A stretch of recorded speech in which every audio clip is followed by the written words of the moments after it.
तो दोस्तों आज हो गई है 30 अप्रैल और जो फटाफट बड़ी खबरें मुख्य समाचार सामने निकल के आ रहे हैं दोस्तों, एक एक करके चलेंगे। तमाम बेहद बड़ी अपडेट्स आप तक आगे इसी वीडियो के माध्यम से पहुंचाएंगे। सभी मुख्य समाचार है तो वहीं दोस्तों खबरों की तरफ चलने से पहले आप लोगों से एक छोटा सा निवेदन है कि अगर आप लोग भी कोरोना के मोर्चे पर केंद्र की मोदी सरकार को पूरी तरीके से विफल मानते हैं तो अभी इस वीडियो को लाइक कीजिए, अपना समर्थन दर्ज करवाइए और चैनल को फ्री में सब्सक्राइब करके बेल के आइकन को जरूर दबाइए दोस्तों। और कमेंट बॉक्स में किसानों के समर्थन में कमेंट जरूर कीजिएगा। जय जवान जय किसान। दरअसल दोस्तों पहली बड़ी खबर आप लोगों को बताते चलें, बंगाल में ममता की वापसी, तमिलनाडु में डीएमके कांग्रेस की सरकार, एग्जिट पोल का अनुमान। आप लोगों को बताते चले पश्चिम बंगाल में ममता बनर्जी सत्ता में वापसी कर सकती हैं, तो वहीं तमिलनाडु में डीएमके कांग्रेस गठबंधन की सरकार बनने के आसार हैं। यह अनुमान एग्जिट पोल के नतीजों से लगाए गए हैं। आप लोगों को बताते चले एक्सिस माई इंडिया के सर्वे के मुताबिक तमिलनाडु में सत्ता परिवर्तन होने वाला है। सर्वे में अनुमान जताया गया है कि कांग्रेस डीएमके की अगुवाई वाले गठबंधन को 175 से 195 सीटें मिल सकती हैं, तो वहीं सत्तारूढ़ एडीएमके गठबंधन यानी कि इसी गठबंधन का हिस्सा बीजेपी भी है, उसके हिस्से में 38 से 54 सीटें आने का अनुमान लगाया गया है। तो वहीं सी वोटर के मुताबिक पश्चिम बंगाल की बात करें, ममता बनर्जी बंगाल में हैट्रिक लगाने वाली हैं। उनकी पार्टी तृणमूल को यहां पर 164 सीटें तक मिल सकती हैं, तो वहीं बीजेपी के हिस्से में करीबन 100 सीटें जाती हुई नजर आ रही हैं सर्वे के मुताबिक। तो वहीं दोस्तों बात करें असम की, यहां पर बीजेपी की सरकार बनती हुई नजर आ रही है। टुडे चाणक्य की माने तो बीजेपी के खाते में 61 से 79 सीटें जा सकती हैं, तो वहीं कांग्रेस के खाते में 47 से 65 यानी कि कड़ी टक्कर देखने को मिल सकती है असम के अंदर, और अन्य के खाते में 0 से 3 सीटें जा सकती हैं। ये यहाँ पर टुडे चाणक्य का एग्जिट पोल है असम को लेकर के।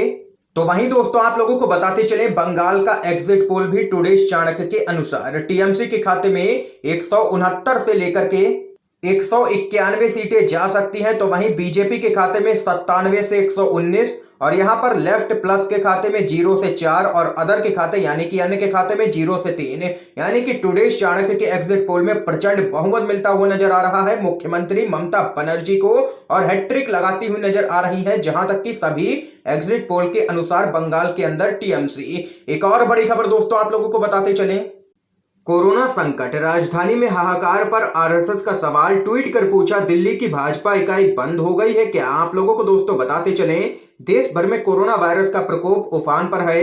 सभी अस्पतालों में बेड, मेडिकल ऑक्सीजन, डॉक्टर व पैरामेडिकल स्टाफ की भारी कमी है। बड़ी संख्या में लोगों की जानें जा रही हैं। हर तरफ मदद के लिए चीख पुकार मची है। ऐसे भयंकर हालात से दिल्ली भी जूझ रही है, जिसे देखने के बाद आरएसएस के नेता राजीव तुली ने दिल्ली भाजपा पर तंज कसा है। दरअसल तुली ने ट्वीट के जरिए कहा है कि दिल्ली में लोग परेशान हैं पर राजधानी की भाजपा इकाई नदारद है।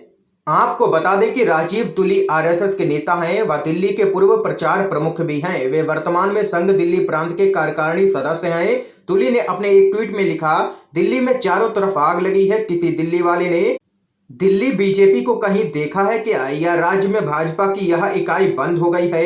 यह यहाँ पर आरएसएस के नेता ने यहाँ पर घेरा है दिल्ली भाजपा को। एक और बड़ी खबर आप लोगों को बताते चलें, इंडियन मेडिकल एसोसिएशन ने प्रधानमंत्री मोदी को बताया है कोरोना का असली जिम्मेदार। उपाध्यक्ष बोले कुंभ और चुनाव में लगे रहे मोदी। आप लोगों को बताते चले भारत में कोरोना किसी और से नहीं, खुद प्रधानमंत्री मोदी ने ही फैलाया है। इंडियन मेडिकल एसोसिएशन के राष्ट्रीय उपाध्यक्ष डॉक्टर नवजोत सिंह दहिया ने देश के सामने यह सच उजागर कर दिया है। डॉक्टर दहिया ने कहा है कि वे खुद सुपर स्प्रेडर यानी कि तेजी से कोरोना संक्रमण फैलाने वाले हैं। डॉक्टर दहिया ने नरेंद्र मोदी की लापरवाही का मामला उठाते हुए कहा है कि देश भर में मेडिकल से जुड़े लोग सभी को कोविड के नियम कानून समझाने के लिए जी जान से लगे हुए हैं। तो वहीं देश के प्रधानमंत्री बिना इन सब की परवाह किए हुए महामारी से संबंधित गाइडलाइंस को हवा में उड़ाते हुए बड़ी बड़ी चुनावी रैलियां करने से कोई परहेज नहीं कर रहे थे। उन्होंने आगे कहा कि कोरोना जैसे गंभीर संकट के बावजूद चुनावी रैलियां हुई, हरिद्वार में कुंभ जैसा बड़ा धार्मिक आयोजन हो गया। इस सब के लिए सीधे तौर पर प्रधानमंत्री मोदी ही जिम्मेदार हैं। ये यहाँ पर कहना है इंडियन मेडिकल एसोसिएशन के उपाध्यक्ष का, और बताया है कोरोना फैलाने के लिए सीधे तौर पर प्रधानमंत्री मोदी को जिम्मेदार। आप लोगों की क्या कुछ राय है जरूर बता सकते हैं कमेंट बॉक्स में। अगली बड़ी अपडेट की तरफ चलते हैं दोस्तों, भारत मां का बेटा आईसीयू में मर रहा है, मोटा भाई का बेटा आईपीएल में मजे ले रहा है, लालू के लाल तेज प्रताप का जोरदार हमला। आप लोगों को बताते चलें बिहार के पूर्व मुख्यमंत्री और राष्ट्रीय जनता दल के अध्यक्ष लालू प्रसाद यादव के बड़े बेटे तेज प्रताप यादव ने देश में विकराल होती कोरोना की समस्या और बर्बाद हो चुकी स्वास्थ्य व्यवस्था के मुद्दे पर यहां पर गृह मंत्री अमित शाह और उनके बेटे जय शाह पर तंज कसा है। आप लोगों को बताते चले, तेज प्रताप यादव ने कहा है कि भारत मां का बेटा आईसीयू के बिन मरे जा रहा है और मोटा भाई का बेटा आईपीएल में लगातार मजे ले रहा है। दरअसल दोस्तों, कोरोना की दूसरी लहर ने मोदी सरकार की पूरी पोल खोल करके रख दी है। पूरे देश के सामने इनका भांडा फूट चुका है। देख सकते हैं जोरदार तरीके से तेज प्रताप यादव ने यहां पर घेरा है अमित शाह और उनके बेटे जय शाह को। अगली बड़ी खबर की तरफ चलते हैं दोस्तों। कोरोना संकट, विदेशी मीडिया के निशाने पर प्रधानमंत्री मोदी। अब फ्रांस के अखबार ने भी कर दी है आलोचना। आप लोगों को बताते चले, कोविड के कारण उपजे संकट के मद्देनजर भारत विदेशी मीडिया पर लगातार छाया हुआ है। ब्रिटेन का इंडिपेंडेंट हो या गार्जियन, चीन का ग्लोबल टाइम्स हो या फ्रांस का ली मॉन्डे, यहां तक कि पड़ोसी मुल्क बांग्लादेश का छोटा सा अखबार न्यूज एस सब दिल्ली आदि शहरों के शमशानों में धुधुआती चिताओं की तस्वीरें छाप करके त्रासदी पर रिपोर्ट या टिप्पणियां छाप रहे हैं। फ्रेंच अखबार ली मॉन्डे ने अपने संपादकीय में लिखा है कि भारत की मौजूदा कोविड त्रासदी के लिए दोषी बातों में कोरोना वायरस की अप्रत्याशितता के अलावा जनता को बहला फुसला कर रखने वाली सियासत और झूठी हेकड़ी भी शामिल है। अखबार ने आगे कहा है कि महामारी गरीब या अमीर किसी को भी नहीं बख्श रही है। रोगियों के बोझ से चरमराते अस्पताल गेट पर लगी एम्बुलेंस की कतार और ऑक्सीजन के लिए गिड़गिड़ाते तीमारदार, ये ऐसे दृश्य हैं जो झूठ नहीं बोलते हैं। इस हालात के लिए सिर्फ कोरोना वायरस के छलावा को दोषी नहीं माना जा सकता है कि साफ है इसके अन्य कारणों में नरेंद्र मोदी की अदूरदर्शिता, हेकड़ी और जनता को बहला फुसला कर रखने वाली उनकी सियासत शामिल है। यह यहां पर कहना है। देख सकते हैं कि फ्रांस के अखबार का और लगातार विदेशी मीडिया में प्रधानमंत्री मोदी की हो रही है थू थू। एक और बड़ी खबर जान लेते हैं दोस्तों।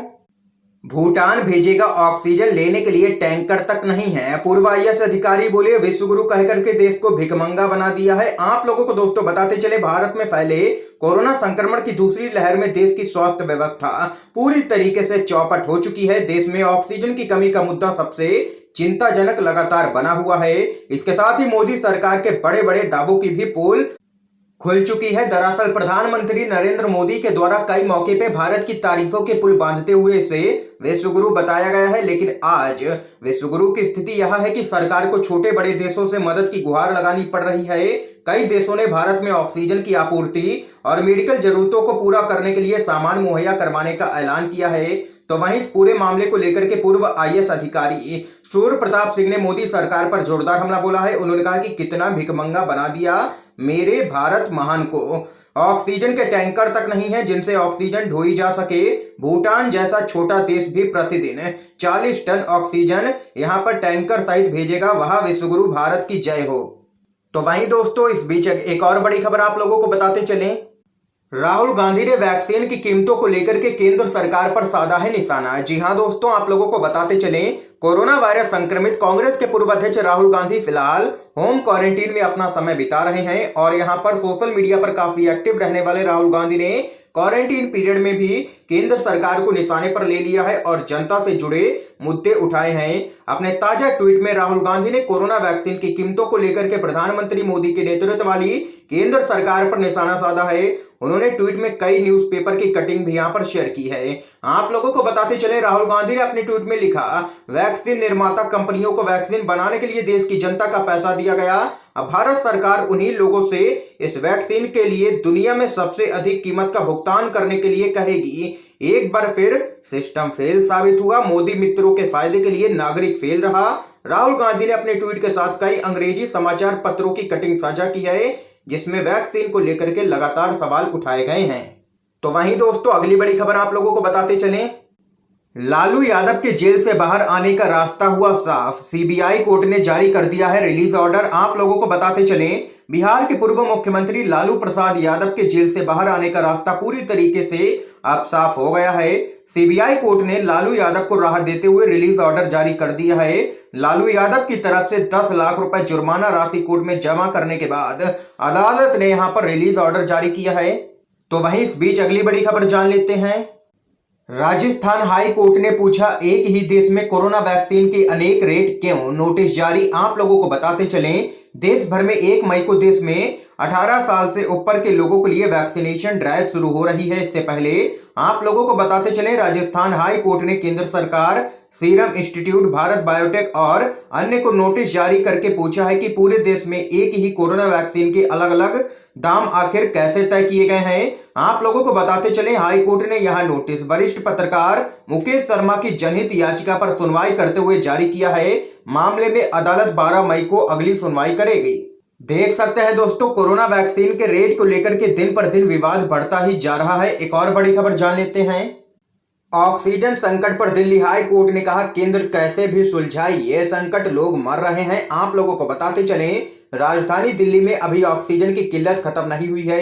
अस्पतालों की ओर से लगातार गुहार लगाई जा रही है, तो वहीं मरीजों के परिजन भी दर दर भटक रहे हैं। इस मसले पर एक बार फिर से दिल्ली हाई कोर्ट में सुनवाई हुई है।